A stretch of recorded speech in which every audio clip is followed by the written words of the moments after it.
Madame la ministre. La parole est maintenant à Monsieur Hubert Julien Laferrière. Merci, Monsieur le Président. Ma question s'adresse au ministre de l'Europe et des Affaires étrangères et je voudrais y associer mon collègue Jacques Maire, vice-président de la Commission des Affaires étrangères. Monsieur le ministre, le Président de la République s'est engagé, et il a confirmé cet engagement à la tribune des Nations Unies, à ce que, à la fin de son mandat, l'aide publique au développement française atteigne 0,55% du revenu national brut. Alors ce ne sont certes pas les 0,7% sur lesquels la communauté internationale s'était engagée en 1970, mais cela représente tout de même 6 milliards d'euros supplémentaires sur un budget qui est aujourd'hui de 9 milliards et qui donc passera à 15 milliards en 2022. Je crois que notre Assemblée peut unanimement saluer cet effort de solidarité pour l'avenir de pays en développement qui sont aussi notre avenir.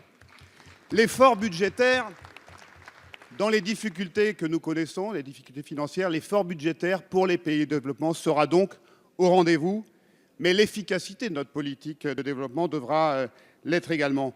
D'où ma question, Monsieur le ministre, qui est double. À quel rythme chaque année va se faire cette trajectoire budgétaire qui, en moyenne, devrait représenter 1,2 milliard d'euros? Et puis, comment va-t-elle être structurée? Comment va-t-elle être structurée entre les prêts d'une part et les dons aux pays les plus pauvres d'autre part, qui, vous le savez, la part des dons dans l'aide publique française est relativement faible par rapport aux prêts lorsqu'on compare avec les autres pays donateurs, en particulier les pays européens. Mais aussi vers quelles priorités sectorielles? Santé, alimentation, éducation, gouvernance, état de droit, adaptation et lutte contre les dérèglements climatiques. Et enfin, pour quel territoire prioritaire?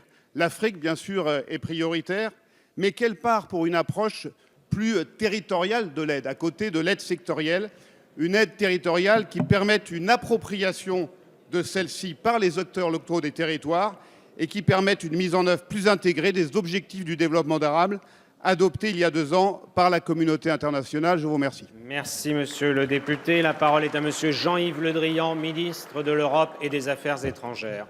Monsieur le député Julien Laferrière, vous avez raison, la France est très attendue dans l'aide au développement parce qu'elle occupe une place singulière dans la communauté internationale. Elle est pilote et leader dans la lutte contre le changement climatique. Elle est pilote et leader dans la lutte contre les grandes pandémies, où elle a pris une place très importante. Elle est pilote et leader aussi demain lors du grand forum sur la planification des enjeux d'éducation qui se tiendra à Dakar sous la présidence du président Macron en février prochain. Elle est aussi pilote dans l'action que nous pouvons mener en Afrique. Et pour toutes ces raisons, y compris l'attente à l'égard de notre pays, le président de la République a décidé de porter l'aide au développement à 0,55% du produit intérieur brut en 2022 par rapport à 0,37 d'aujourd'hui, ce qui fait des augmentations significatives qui vont commencer dès le budget 2018 puisqu'il y aura une augmentation de 4% du budget en 2018 et je serai amené à la demande du Premier ministre de faire une proposition de trajectoire financière avant la fin de l'année que j'évoquerai devant les commissions spécialisées. Mais il ne suffit pas d'avoir une augmentation, il faut aussi modifier l'organisation de l'aide.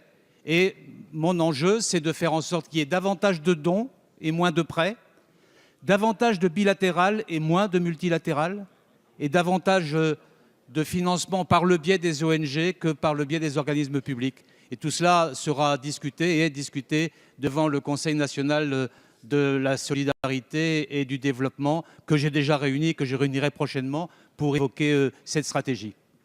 Merci, Monsieur.